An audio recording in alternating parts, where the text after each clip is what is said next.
بسم اللہ الرحمن الرحیم۔ صرف 5 منٹ کا مدرسہ قرآن و حدیث کی روشنی میں 216واں دن 6 شعبان المعظم۔ نمبر 1، اسلامی تاریخ۔ حضرت امیر معاویہ رضی اللہ عنہ کی خلافت و حکومت۔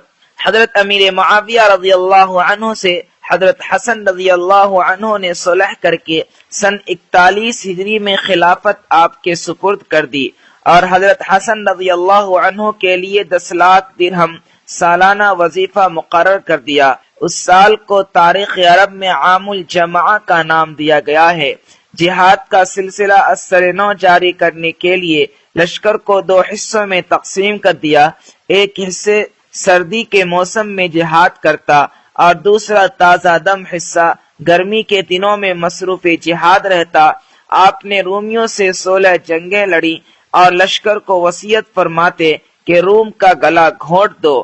ان کے دور خلافت میں بحری بیڑے کے ذریعے جزیرہ قبرص فتح ہوا، افریقہ اور روم کے کچھ قلعے فتح ہوئے، جنگ سجستان کے ذریعے سندھ کا کچھ حصہ مسلمانوں کے قبضے میں آیا، ملک سوڈان اور کابل فتح ہوا اور مسلمان ہندوستان میں قندمیل کے مقام تک پہنچے۔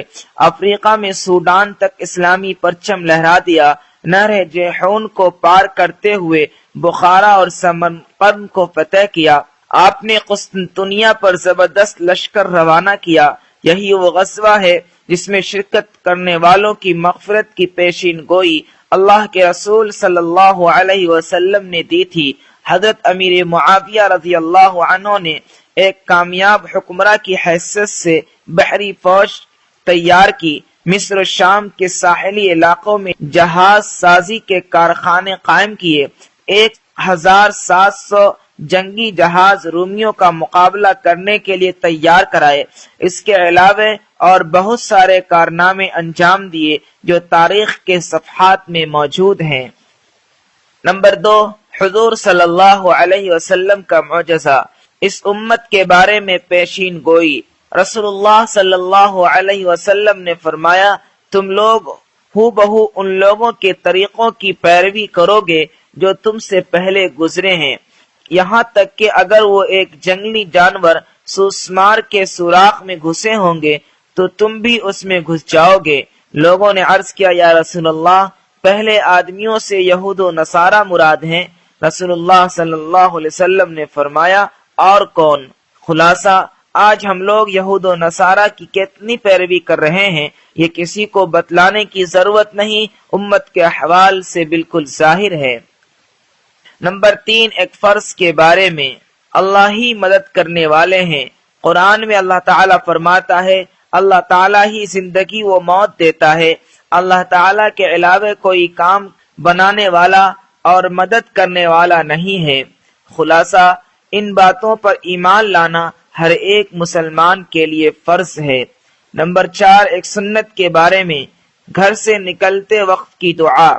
رسول اللہ صلی اللہ علیہ وسلم نے فرمایا، جو شخص اپنے گھر سے نکلتے وقت یہ دعا پڑھے تو اس سے کہا جاتا ہے ہر چیز کے شر سے تیری حفاظت کر دی گئی اور شیطان اس سے دور بھاگ جاتا ہے۔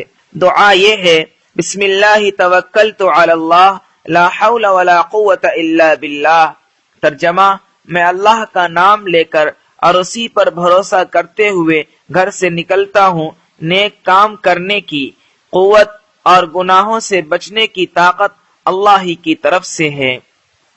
نمبر 5، ایک اہم عمل کی فضیلت۔ یتیم کی پرورش کرنے والا۔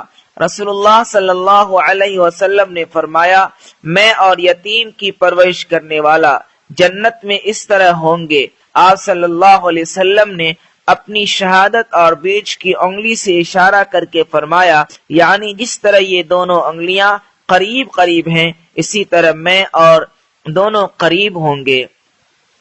نمبر 6، ایک گناہ کے بارے میں۔ بخل و کنجوسی کرنا۔ قرآن میں اللہ تعالیٰ فرماتا ہے، جو لوگ خود بھی کنجوسی کرتے ہیں اور دوسروں کو بھی کنجوسی کرنا سکھاتے ہیں اور جو کچھ اللہ تعالیٰ نے اپنے فضل سے ان کو دیا ہے اس کو چھپاتے ہیں، اور ہم نے ایسے نافرمانوں کے لیے ذلیل کرنے والا عذاب تیار کر رکھا ہے۔ نمبر 7، دنیا کے بارے میں۔ دنیا کی چیزیں یہی رہ جائیں گی۔ قرآن میں اللہ تعالیٰ فرماتا ہے دنیا کی یہ ساری چیزیں دنیاوی زندگی میں ہی برتنے کے لیے ہیں، آخرت میں یہ سب کام نہیں آئے گا، اور آخرت کی جو نعمتیں آپ کے رب کے پاس ہیں وہ پرہیزگاروں یعنی دین پر چلنے والوں کے ساتھ خاص ہیں۔ نمبر 8، آخرت کے بارے میں، قیامت میں لوگ کہاں ہوں گے؟ ام المؤمنین حضرت عائشہ رضی اللہ عنہا نے رسول اللہ صلی اللہ علیہ وسلم سے دریافت کیا جس دن پہلی مرتبہ سور پھونکنے سے سب زمین و آسمان ٹوٹ پھوٹ جائیں گے پھر دوبارہ بنائے جائیں گے تو اس دن لوگ کہاں ہوں گے؟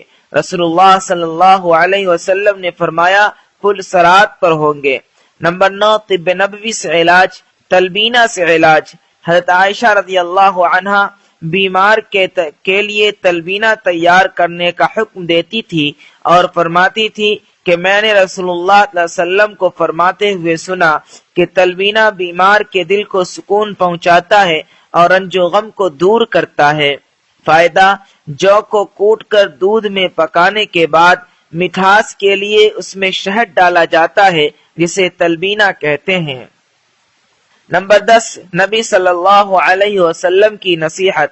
رسول اللہ صلی اللہ علیہ وسلم نے فرمایا دنیا میں اس طرح رہو جیسے کوئی اجنبی پردیسی رہتا ہے یا راستہ چلتا مسافر۔